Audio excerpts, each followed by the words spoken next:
Menurut Kapolsek Denpasar Selatan Kompol Nanang Prihasmoko, awalnya tersangka melihat sepeda motor yang diparkir pemiliknya di depan sebuah toko di Jalan Danau Tamlingan Denpasar. Pada saat itu korban lupa mencabut kunci sepeda motornya.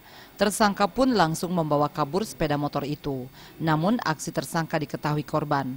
Korban kemudian meminjam motor seseorang untuk mengejar tersangka sambil berteriak minta tolong.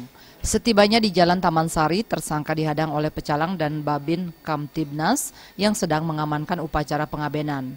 Mendengar teriakan korban, pecalang dan Babin Kamtibnas langsung membekuk tersangka dan barang bukti berupa 1 unit sepeda motor. Tersangka langsung digelandang ke Mapolsek Denpasar Selatan untuk keperluan penyelidikan lebih lanjut. Awal ceritanya itu korban yang datang dari rumahnya untuk bekerja di salah satu toko di Danau Tamlingan memarkir kendaraannya di depan toko tersebut untuk membawakan barang di dalam. Akan tetapi kunci dari kendaraan motor itu masih tergantung di sepeda motor itu. Tiba-tiba dari belakang datang seseorang, itu orang asing, bule, langsung mengambil kendaraan tersebut, menghidupkan kendaraan, langsung dibawa lari.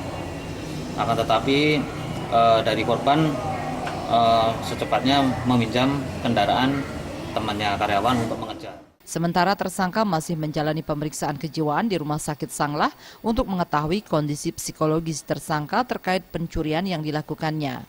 Pemeriksaan kejiwaan ini nantinya akan dijadikan pertimbangan untuk proses hukum selanjutnya. Kadek Suantara dan Saputra, Bali TV.